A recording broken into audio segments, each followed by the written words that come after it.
हमको सिद्ध करना है कि √3 जो है वह एक अपरिमेय संख्या है, इसलिए हम मान लेते हैं कि √3 जो है वह कैसा संख्या है, एक परिमेय संख्या है।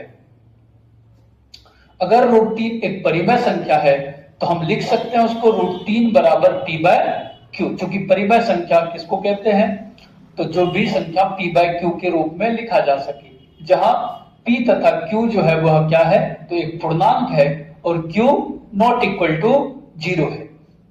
एक और बात यहां ध्यान रखना है कि जो परिमेय संख्या है वह अपने सबसे सरलतम रूप में लिखा हुआ होता है, यानी कि इन दोनों का p और q का एक ही उभयनिष्ठ गुणनखंड होगा, एक के अतिरिक्त इसका कोई भी उभयनिष्ठ गुणनखंड नहीं होगा। तो माना कि √3 एक अपरिमेय संख्या है, तब √3 बराबर p/q, जहां p, q पूर्णांक है और q नॉट इक्वल टू 0। अब दोनों ओर वर्ग करने पर, जब हम दोनों तरफ वर्ग करते हैं तो √3 का स्क्वायर बराबर p/q का स्क्वायर। तो स्क्वायर और रूट एक दूसरे का जानी दुश्मन होता है, तो रूट और स्क्वायर एक दूसरे से कैंसिल आउट हो गया। तो यहां बचा 3 बराबर p² अपॉन q²। इसके नीचे नहीं कुछ तो हम 1 लिख सकते हैं। इन दोनों को क्रॉस मल्टीप्लीकेशन करें तो q² गुना 3 करें तो 3q² बराबर p²। तो यहां से हम देखते हैं कि p², चूंकि यहां पर ये इक्वल में है, तो इसका मतलब है कि p² जो है वो 3 से विभाज्य होगा।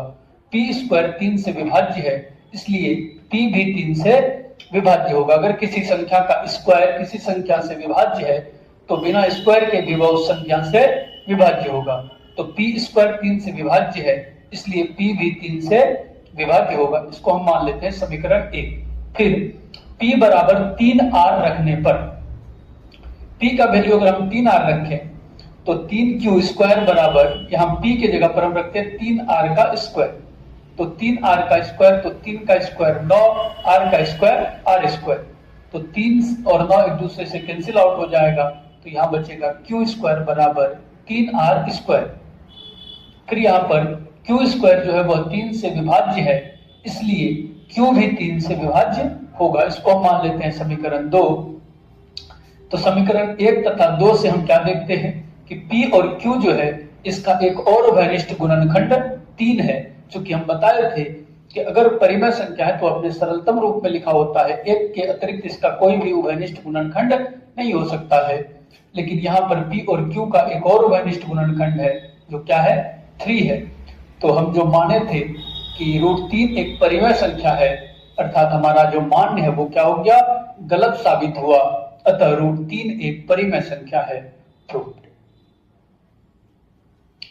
तो आई होप कि आपको यह समझ में आ गया होगा। इसको नोट डाउन कर लीजिए।